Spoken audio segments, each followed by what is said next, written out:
Putting this together, I thought, wow, this is the 5th one already. Can you believe it? So today we will be talking about blood gas transport. So that has to do with oxygen transport, an O2 dissociation curve, and CO2 transport, and then a little bit about acid base as well at the end. So this is the path that we are on. So first we had talked about ventilation, and we talked about diffusion, blood flow, gas exchange, and now we're up to blood gas transport. So we have, after today, 3 more to go through, and then we'll have to figure out what we're going to do after that. We can go back to the beginning and start over again, I guess, but we'll find something else to talk about. So in the first presentation, we talked about ventilation. And this is the relationship that we had discussed primarily, where we had said that the arterial PCO2 is determined by carbon dioxide production by the tissues, minute ventilation, and dead space. So that first presentation had to do with dead space. Then we talked about diffusion, and we said that the diffusion of gas across the alveolar capillary membrane is determined by surface area and thickness of the membrane. So if the surface area is decreased, such as with alveolar destruction and emphysema, that decreases gas transport across the alveolar capillary membrane. Or if it's thickened, such as with interstitial lung disease, the diffusion across the membrane is also determined by the pressure difference.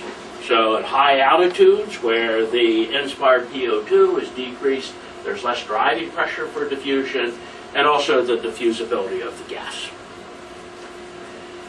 And then we talked about blood flow through the lungs, and we talked about how blood flow through the lungs is determined by vascular pressure, it's determined by lung volume, and it's also affected by pulmonary vasodilators like selective inhaled pulmonary vasodilators such as nitric oxide or prostacyclin.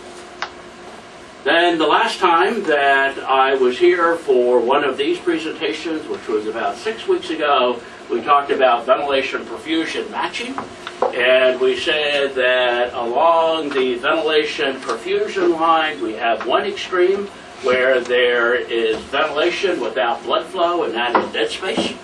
And then at the other end of the continuum, there is blood flow without ventilation, and that is shunt.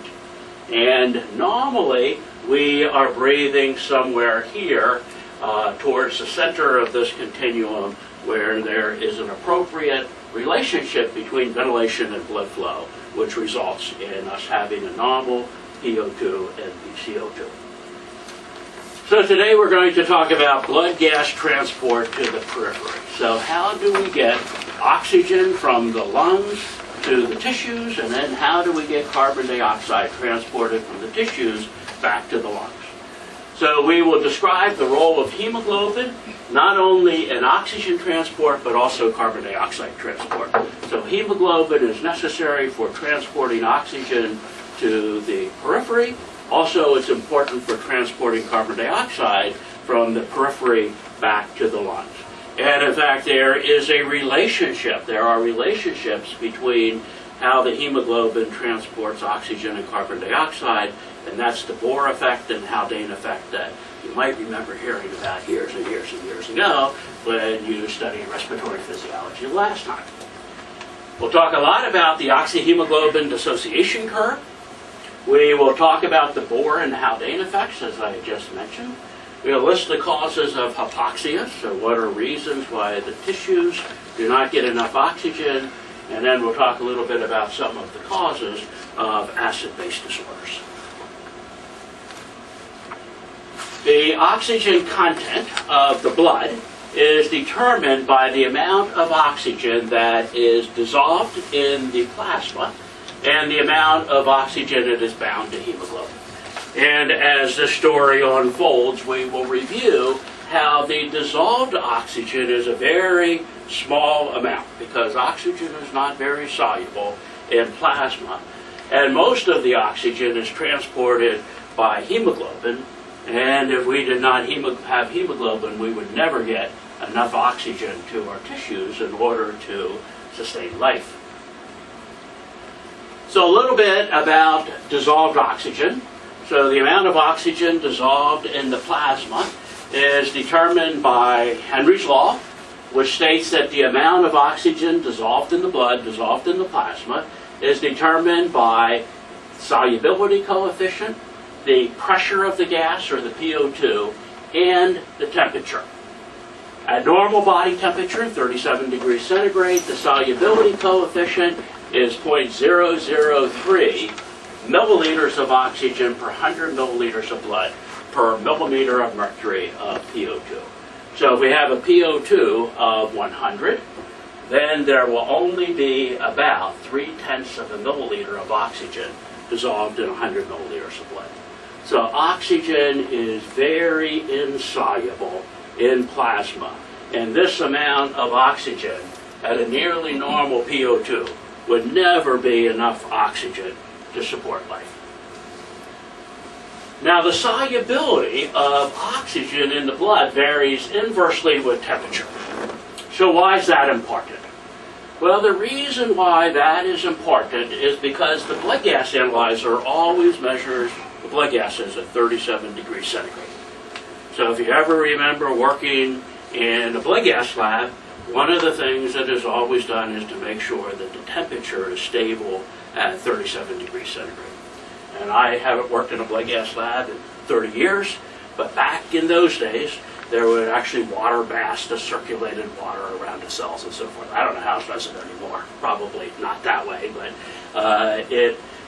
blood gases are always, the blood gas analyzer always analyzes the blood gases at 37 degrees centigrade.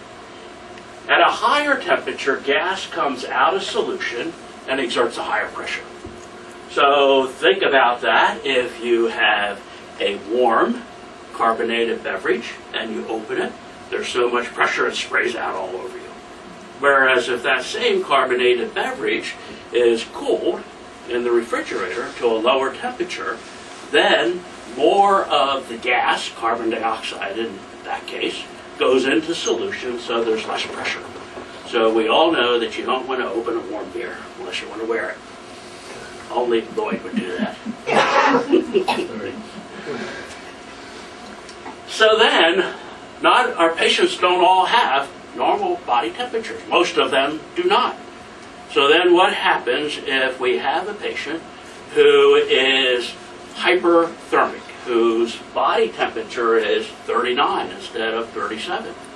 Well, the PO2 that is measured in the blood gas analyzer will be lower than the PO2 in the patient, because if the blood goes from 39 in the patient to 37 in the blood gas analyzer, then more of the carbon dioxide will go, or more of the PO2, more of the oxygen and the carbon dioxide will go into the solution, so there will be a lower PO2 and also a lower PCO2.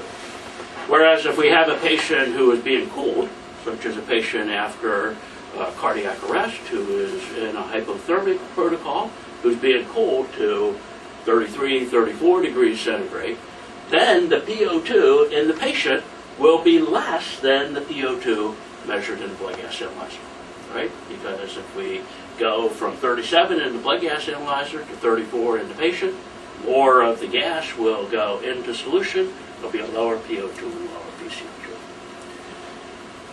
Now, you know that when you send a blood gas to the lab, I'm sure it's probably still this way, it was this way a year ago, there's a place where you can write in the patient's body temperature.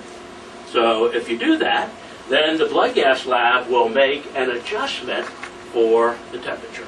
So what they report is not the number that comes up on the blood gas analyzer at 37, but they report the number after they make an adjustment for the patient's actual body temperature.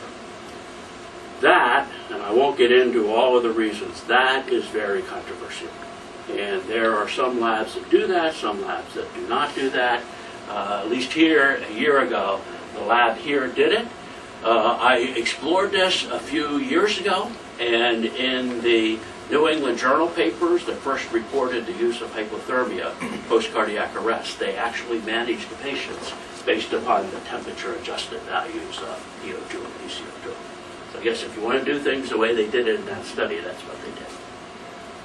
So important take-home point here is that the blood gas analyzer is always at 37, so that the PO2 and the PCO2 that comes up on the blood gas analyzer might be different than what it is in the patient, depending upon the patient's temperature.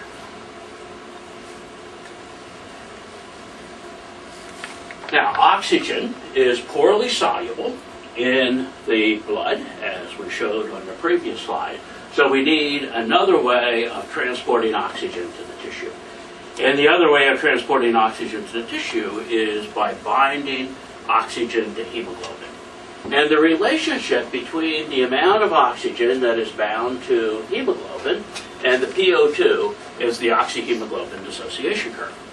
And as you know, this relationship is not linear, it's not a straight line, it is a shape, it is sigmoidal.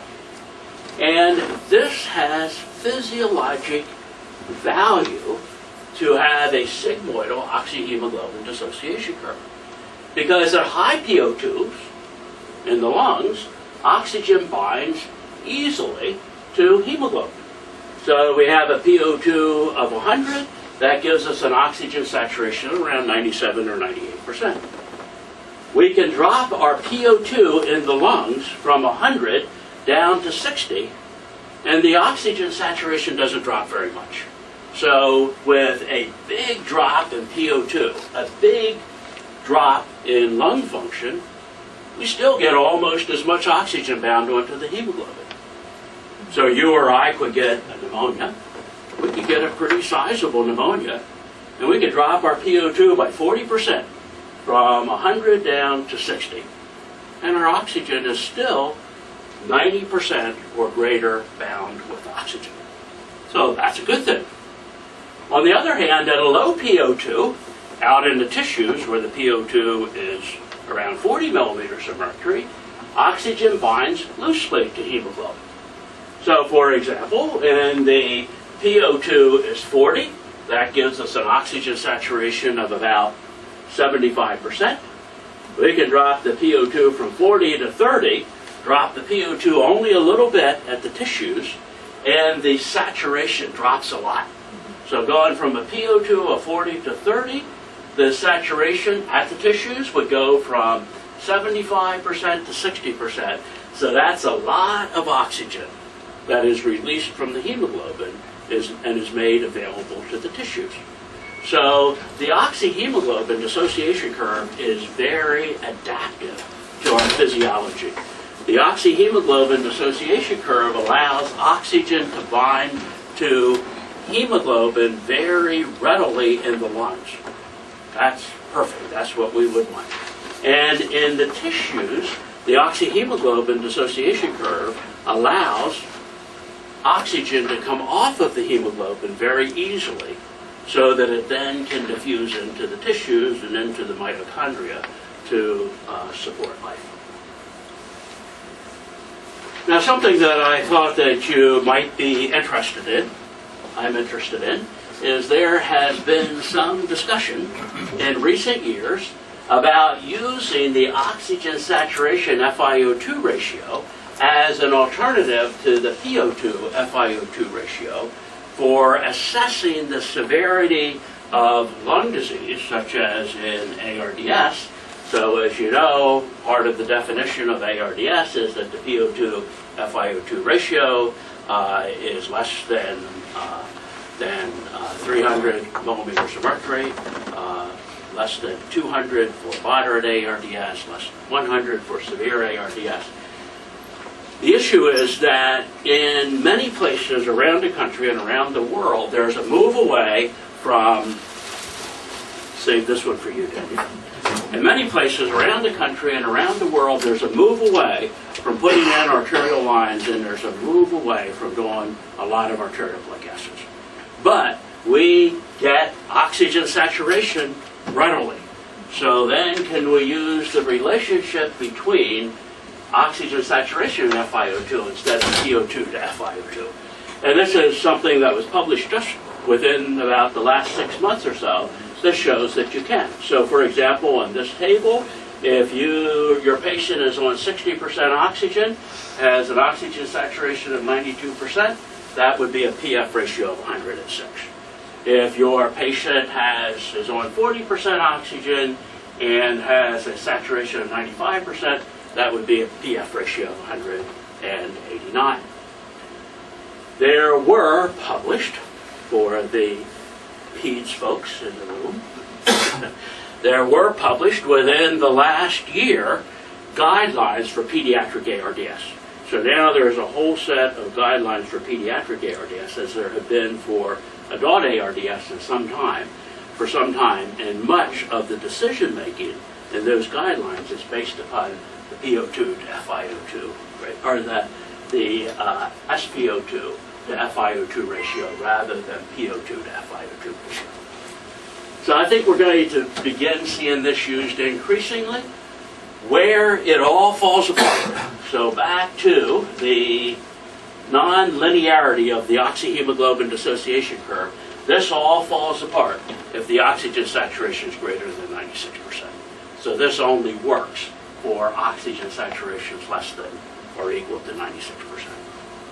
So I think we're going to start seeing use the SF ratio as an alternative to the PF ratio, which is already, and I'd have to ask those of you who work in PEDS, do you talk this way? But because there are new pediatric ARDS guidelines that came out about a year ago that suggest using the SF ratio. So is there a table comparing the two? Comparing SpO2 over FiO2 versus PO2 over FiO2? That's essentially this table. They're equal to? Yeah, that's what. So in this paper, which actually came from the arsenic group, Taylor Thompson is a co-author on this paper, and they actually in this paper validated this table. Got it. So does a PF ratio of 100 equal a SF ratio of 100? Or what are the... No. So what you have to... Yeah. So here, let's see if we can find a... The 102. So what, right here.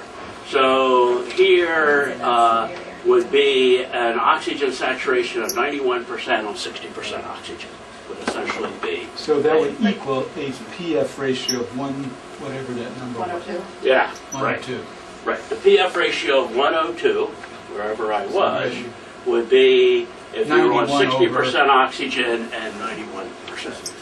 The math that went into developing this table is complex because it is actually the mathematical relationship of the O2 dissociation curve. So what they did was they took the equation that described the O2 dissociation curve, and then they calculated PO2 based upon oxygen saturation. And then they came up with this table, and then they validated it. Yeah. Dean, how much does it vary based on changes in things like pH? Yeah, so it will. So it's not perfect. And one of the reasons why it's not perfect is because where we're going, I think on the next slide, is that the oxygen saturation PO2 relationship is not fixed. The O2 dissociation curve shifts depending upon the physiologic environment.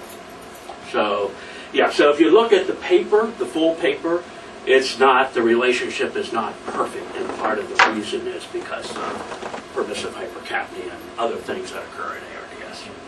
So from this, I would take that if my patient is on 60% with a SAT of 92, they have severe ARDS. Yeah. Yeah, severe ARDS would be a PF ratio less than 100, I think, for, Close enough. For government work. Yeah, for hospital work. The SF is 152. So maybe we need to learn different numbers if we use that. Yeah. So Yeah. I did the, I think the 90% and the about 260. Yeah, and if you go into the paper in more detail, yeah, I think there are those kind of cut points that they describe. Because, and I think this is where Bob was going with this question, what you would really want to know is what SF ratio corresponds to a PF ratio of 100, 300, 200, 250, 300, 200, right, 150, 100, so that it gives you a familiar reference that we're used to dealing with on a normal basis. Well, Bob, I've already put on my list of things to add to our book this relationship, so we can add something Good. new. Okay, so to get to the point that Dan just raised, the relationship between oxygen saturation and PO2 is not fixed. So the O2 dissociation curve can shift to the left due to things such as alkalosis, hypocarbia, hypothermia, decreased DPG, carboxyhemoglobin, fetal hemoglobin, and it can shift to the right due to things like acidosis, hypercarbia, hyperthermia, and increased DPG, 2,3 DPG. The significance of this is that when the curve shifts to the left, the hemoglobin has a greater affinity for oxygen. It picks up oxygen and holds on to oxygen more tightly. Whereas when the curve shifts to the right, the hemoglobin has a lower affinity for oxygen. So, how might that help you in utero? So why is it adaptive for the fetus to have a left-shifted O2 dissociation curve? I don't want to look at you, Danielle. Say it again? You sat up here and you...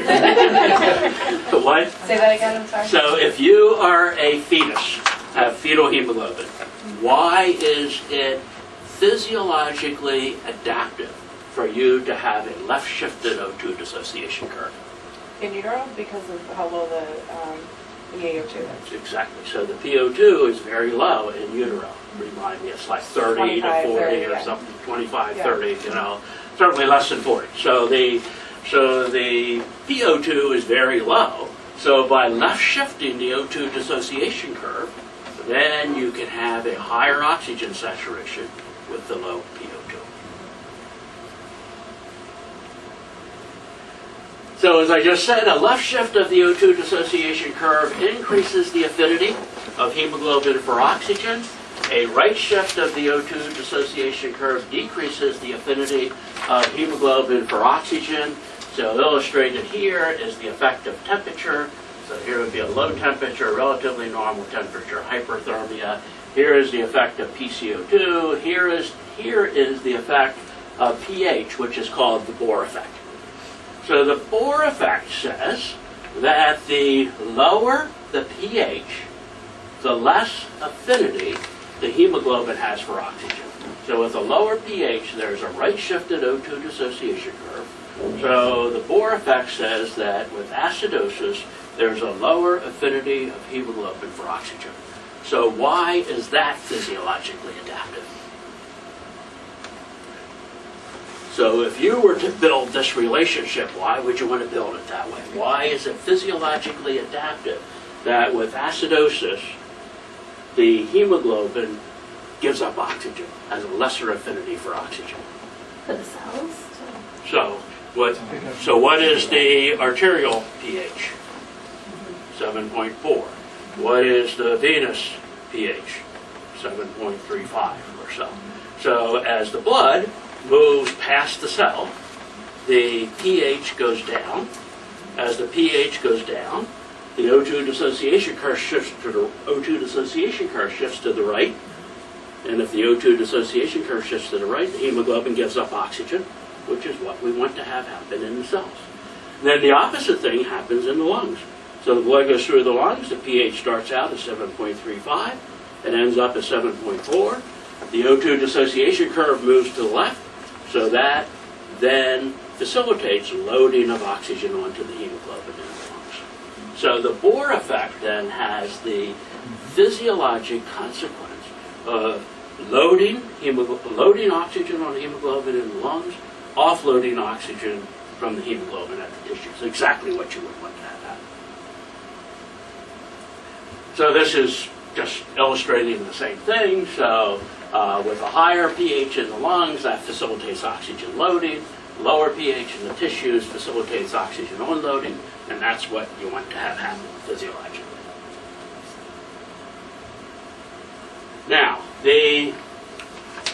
this illustrates how we can, if we do not think about these relationships at the bedside, we can be fooled. Because often what we're monitoring at the bedside is the oxygen saturation. And then changes in the oxygen saturation in our heads, we sort of impute that to say something about lung function, something about the arterial PO2. But notice that here, our patient can become acidotic for whatever reason. So we could start out at a pH of 7.4, and the oxygen saturation is 90, and the PO2 is 60. And now our patient develops an acidosis for whatever reason. Their sepsis gets worse, let's say. So with the acidosis, the O2 dissociation curve shifts to the right.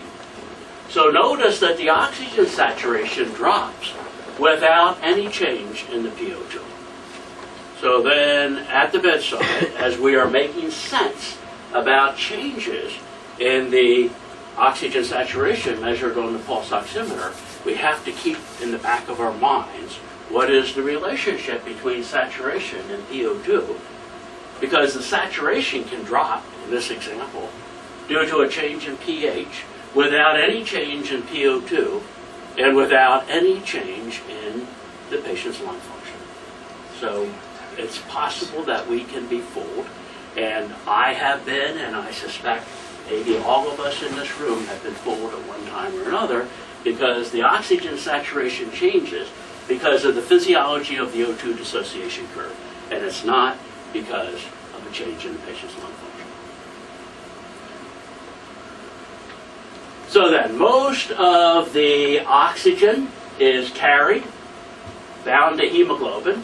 So the effect of dissolved hemoglobin, which is shown by the dashed line, is really quite small because oxygen does not dissolve very well in the plasma. Most of the oxygen is carried by hemoglobin. Hence, if the hemoglobin concentration decreases, the oxygen carrying capacity decreases, so that's why we are concerned that our patient may be anemic. And I'm sure you all remember the math that you go through to calculate the oxygen content.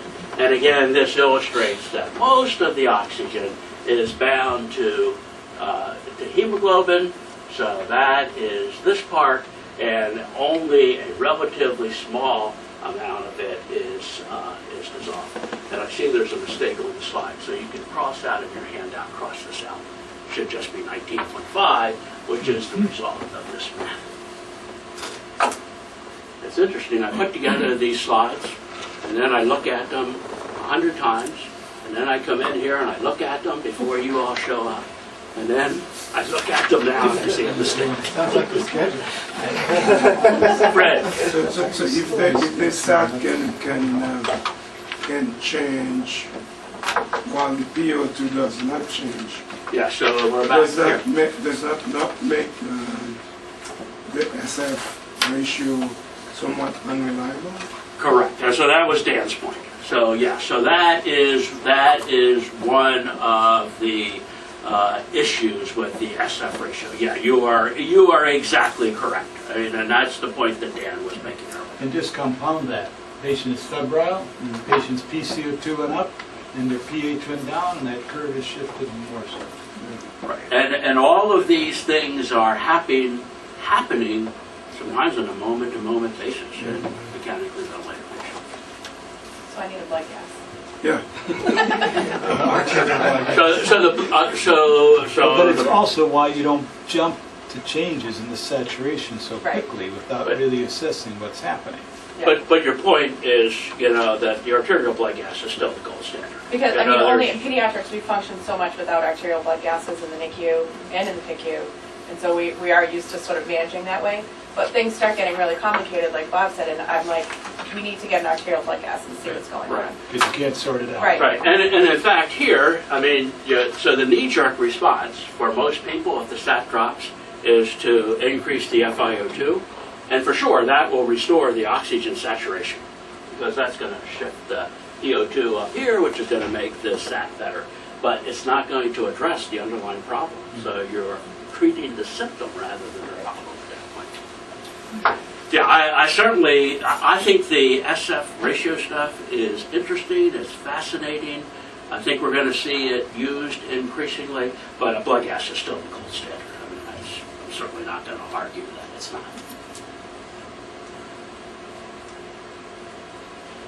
So then, this brings us to physiologic causes of hypoxia. So hypoxia, by definition, meaning that the tissues are not getting enough oxygen. So there are 5 reasons why the tissues don't get enough oxygen. So one is hypoxemic hypoxia.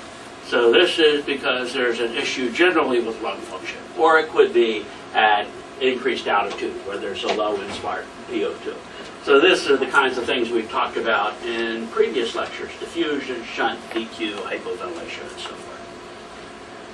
Anemic hypoxia means that there is not enough functioning hemoglobin to transport oxygen.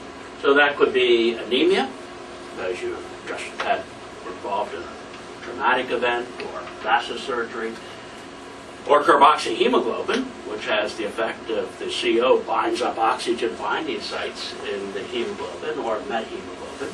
So there could be a reduction in the absolute amount of hemoglobin, or there could be a hemoglobinopathy, kind of easy for me to say, an abnormality of the hemoglobin. By the way, there are some rare forms of hemoglobin in people where, because of their genetic makeup, their O2 dissociation curve is shifted way to the left or way to the right.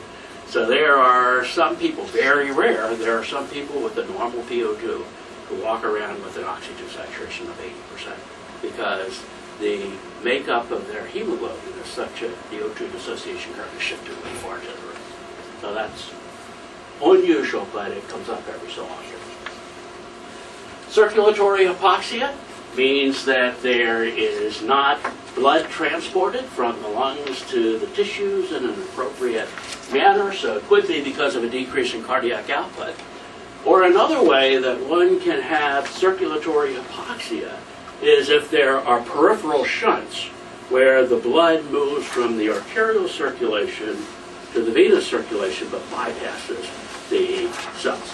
So that can happen, for example, in patients with sepsis. So sometimes patients with sepsis will have a very high mixed venous oxygen saturation because there is peripheral shunting. So those patients are hypoxic despite the high mixed venous oxygen saturation. And then affinity hypoxia is a left shift of the O2 dissociation curve, as we just talked about in some detail, where the hemoglobin doesn't release oxygen. And then histotoxic hypoxia is where the cells, the mitochondria, cannot utilize the oxygen to make energy. So that could be with cyanide, could be with sepsis. So sepsis poisons the machinery within the cell. Carboxyhemoglobin can have that effect. And there are some other things as well. Okay, so that's oxygen transport. So now let's talk about carbon dioxide transport. So carbon dioxide is transported in the blood in 3 ways. So oxygen is transported in the blood in 2 ways, dissolved and bound to hemoglobin. Carbon dioxide is bound 3 ways. So as carbamino compound, which is carbon dioxide bound to protein within the hemoglobin. We'll look at that in more detail in a minute. Most of the carbon dioxide is transported as buffer, as bicarbonate, because of this relationship.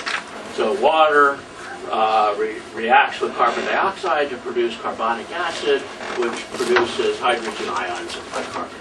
So most of the CO2 is bound, most of the CO2 is transported as a bicarbonate as a result of this relationship. And this relationship is dependent upon the presence of an enzyme, carbonic anhydrase, in the red blood cell. We'll look at that more in a minute. And then a small amount of carbon dioxide is transported, dissolved in plasma. And carbon dioxide, it turns out, is more soluble in plasma than oxygen, but still not very soluble.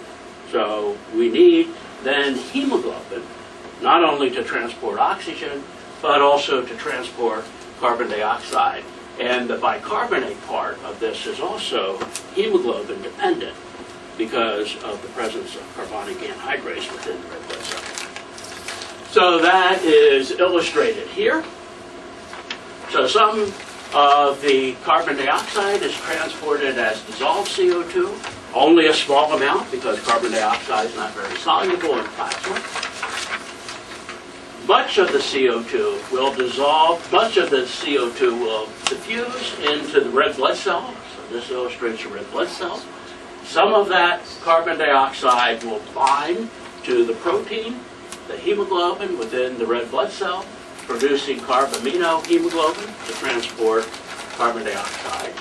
And then much of the carbon dioxide will enter into this reaction with carbonic anhydrase as the catalyst. So carbonic anhydrase then allows the conversion of carbon dioxide to bicarbonate, which diffuses back out into the plasma. So most of the bicarbonate in our blood comes from the presence of carbon dioxide. So remember carbonic anhydrase, because we're going to talk about that later when we talk about acid-base, because it has some clinical implications, because it's not only present inside the red blood cell, but it's also present in renal tubular cells, and we'll talk about that more later. Now the relationship between, so shown here is the relationship between carbon dioxide concentration or carbon dioxide content and PCO2. And this is the CO2 dissociation curve. So two things that are important here. One is that the relationship between CO2 content and PCO2 is relatively linear, unlike oxygen, where this relationship is sigmoid S-shaped. The other thing is that the relationship between CO2 content and PCO2 is determined by oxygen saturation.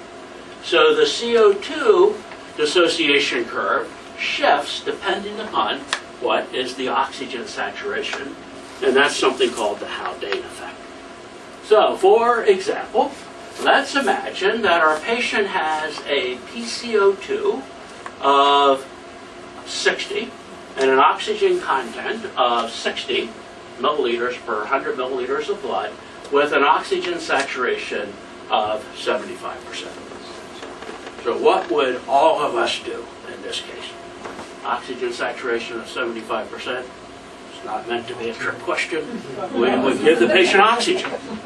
Then giving the patient oxygen would raise the oxygen saturation, shift the CO2 dissociation curve. If the amount of carbon dioxide in the blood remains constant, the PCO2 will go up. So this is what we see happen in patients with hypercarbia, such as patients with chronic COPD. I guess that's redundant. It's a chronic COPD. Nancy would know. So a patient with COPD who has a high PCO2, they come into the hospital, they are hypoxemic, and Lloyd goes to the ED, I assume he still goes to the ED, and he puts them on oxygen, and then what happens to their PCO2? Goes up, and then somebody says, you just shut off the patient's hypoxic drive. Wrong. You just increased the oxygen saturation, which offloaded CO2 from the hemoglobin into the plasma, and that's what increased the PCO2. And my guess is that in that patient, where somebody said, you gave them oxygen and you shut down their hypoxic drive, if you counted their respiratory rate before you gave them oxygen and after you gave them oxygen, it probably did not change. And in fact, patients with COPD have, as it turns out, a high respiratory drive. Later on in this series of lectures, we'll talk about respiratory drive, but patients with COPD, if you actually measure their respiratory drive, they have a high respiratory drive. They are driven to breathe. So this explains why if we give a patient oxygen, PCO2 goes up. It's about the Haldane effect In most patients, it doesn't have much or anything to do with their hypoxic drive. So how frequently is it really hypoxic drive? Very, very, very, very infrequently.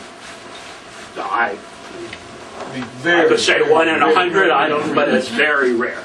Right. This is usually the reason why the PCO2 goes up. What's Going to very a white building is daily.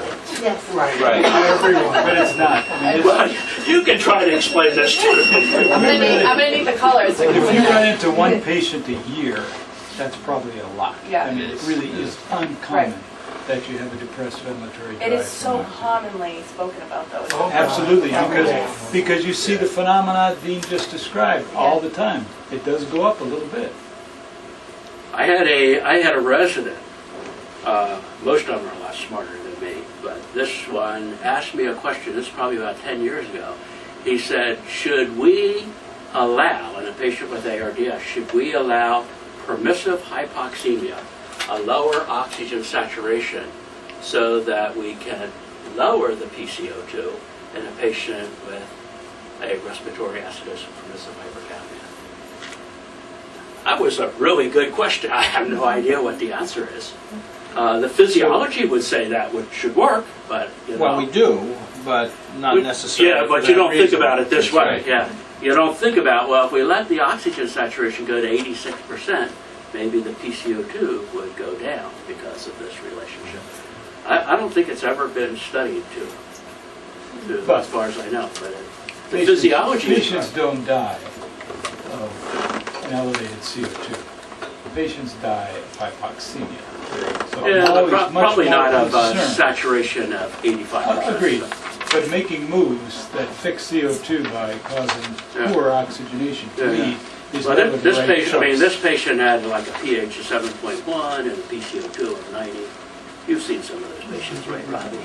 And there was a lot of discussion, you know, what could Sure. we do? And I had just given a lecture to the residents a few days before about oxygen administration and brought up this phenomenon. And he said, would it work in reverse?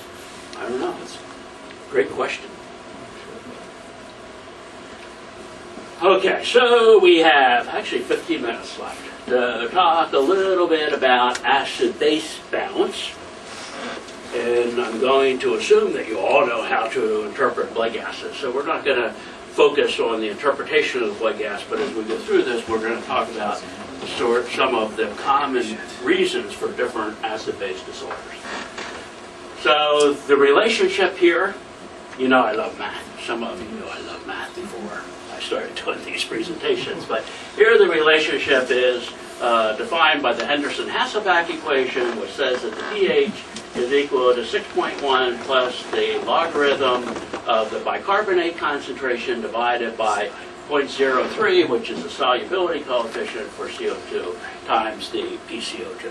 And if you would have been one of my students 30, 35, 40 years ago, I would have tortured you by making you solve the bicarbonate if I give you the pH and the PCO2 and so forth. So some of you are probably glad you weren't my students.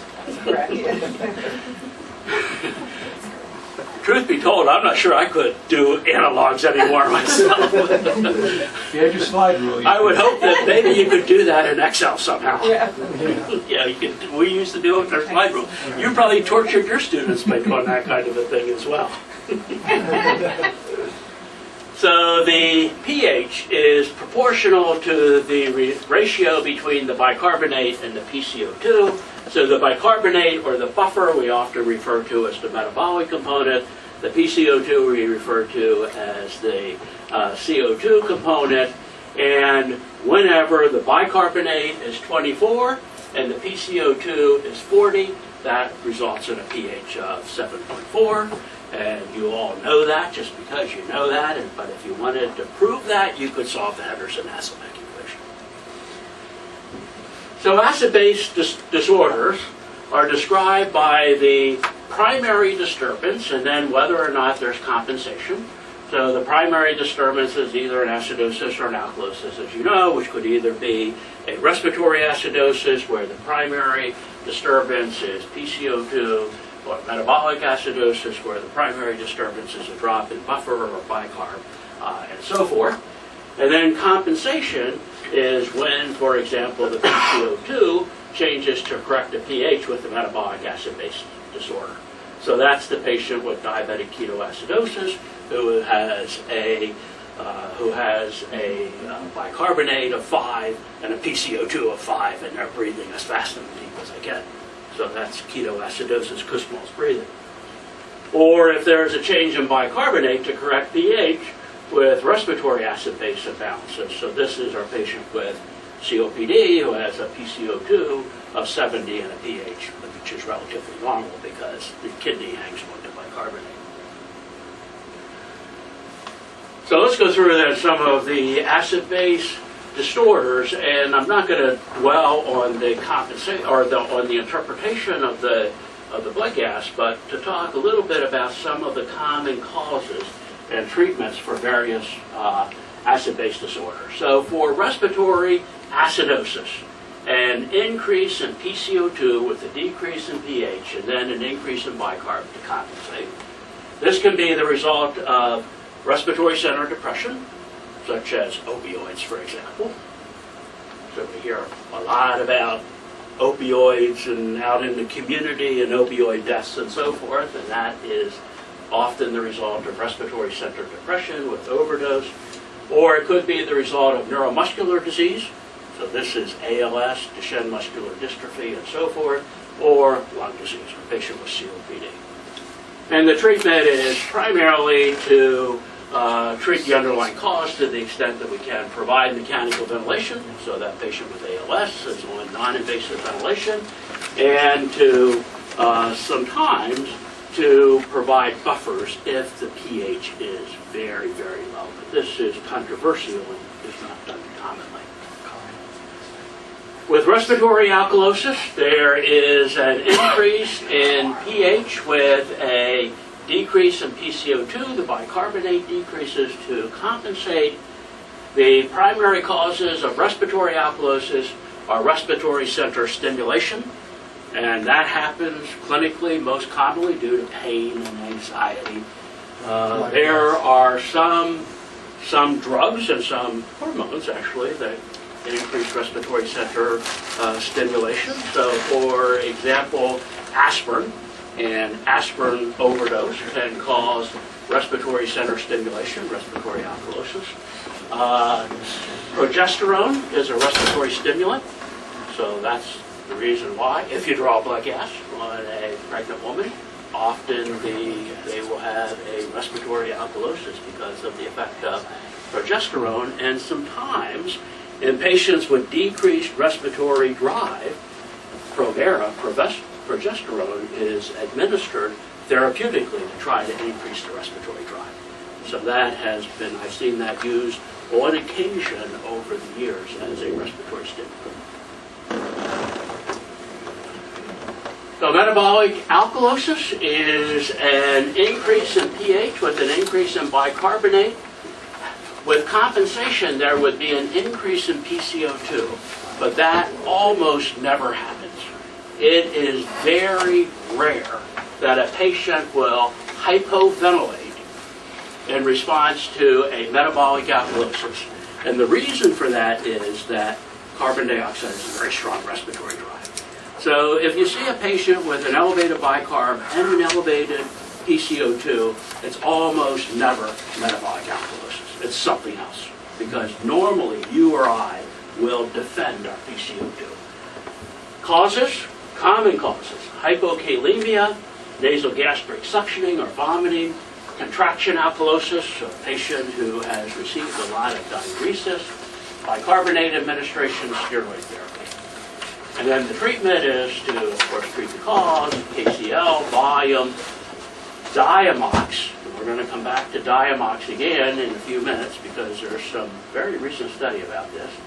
And in severe cases of metabolic acidosis, the patient actually receives an infusion of acid, like ammonium chloride, arginine monochloride, or HCl. So I remember a patient years ago had a very severe metabolic alkalosis causing symptoms in whom patient received an ACL drip to actually correct their metabolic alkalosis. That's a little bit extreme, because when I took chemistry, we were told not to touch that. Certainly not So in your it's, veins. it's dilute hydrochloric acid, but it's still hydrochloric acid. So metabolic acidosis is a decreased pH with a decreased bicarbonate. PCO2 goes down to compensate.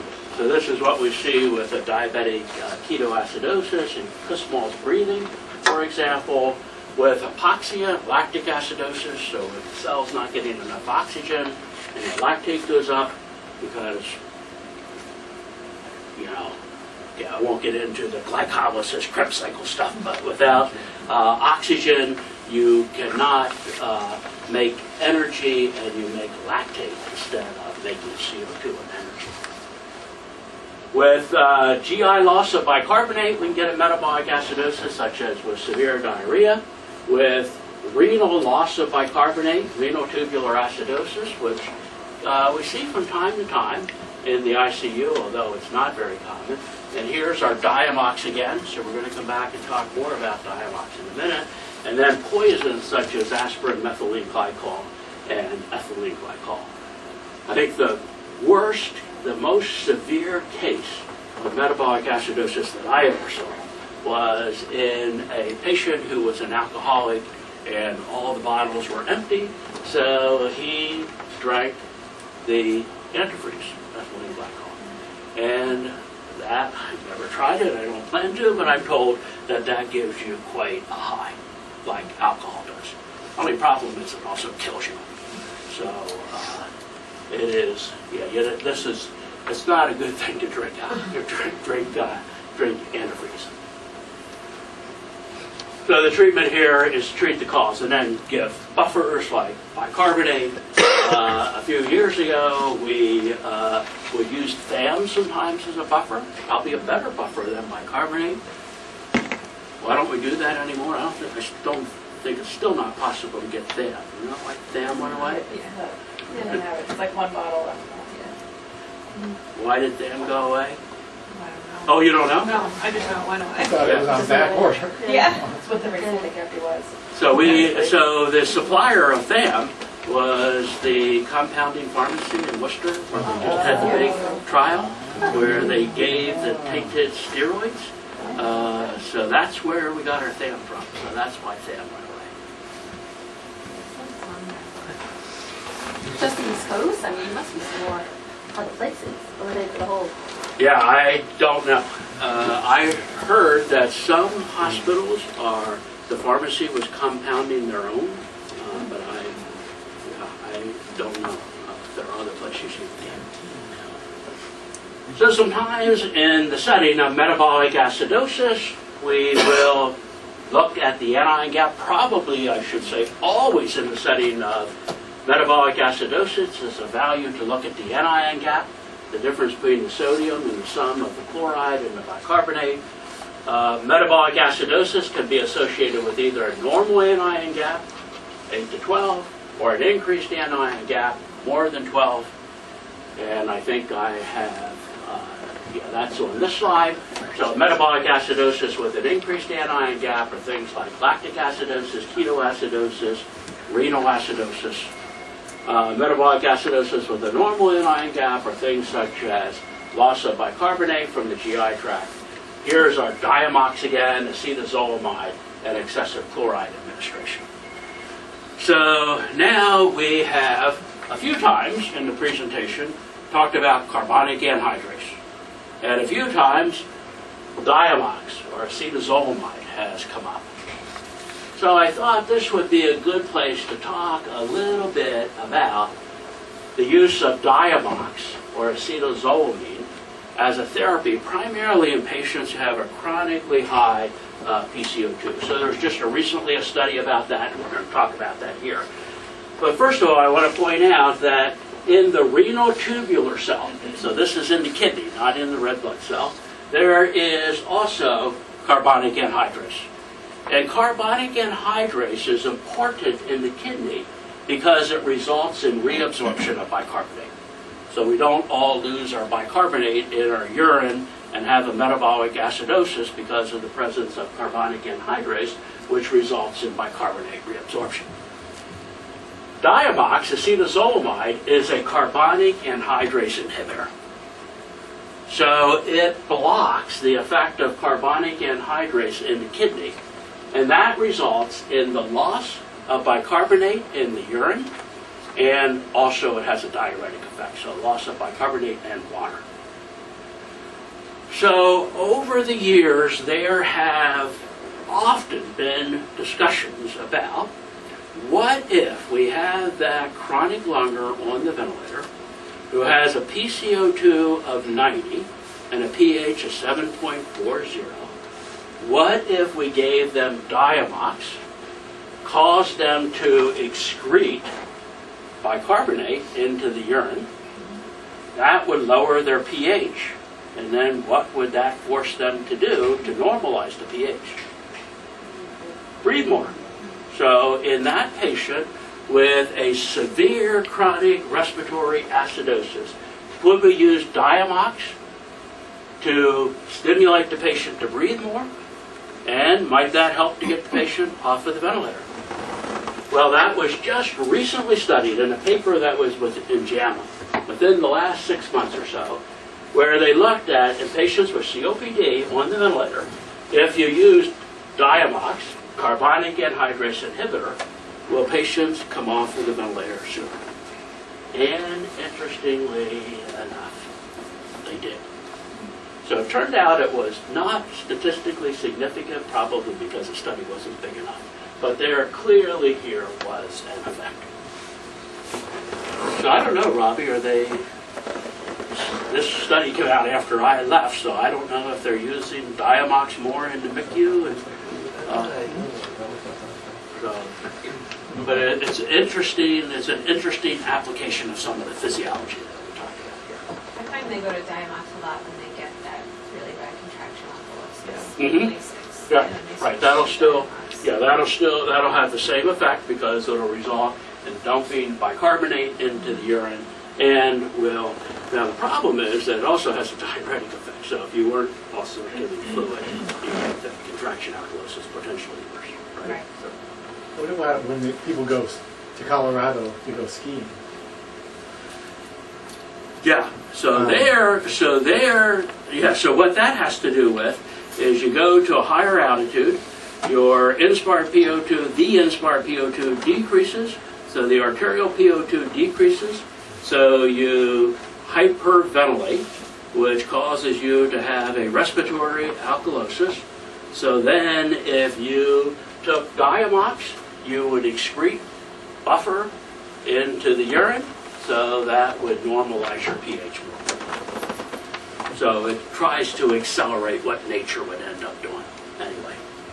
So you maybe with Diamox you can get to that point in a day rather than in 3 or 4 days. And if you're only going to go skiing for 3 or 4 days, maybe that's that's an advantage. Okay, so in summary then, the relationship between PO2 and blood oxygen content is determined primarily by the oxyhemoglobin dissociation curve. We talked about that in detail. There are 5 physiologic causes of hypoxia, which we listed. CO2 is transported primarily as bicarbonate. The Bohr effect and Haldane effect are important in describing the relationship between PO2 and PCO2 and binding to hemoglobin, and acid-base balance is explained by the Henderson-Hasselbalch equation. So that's all.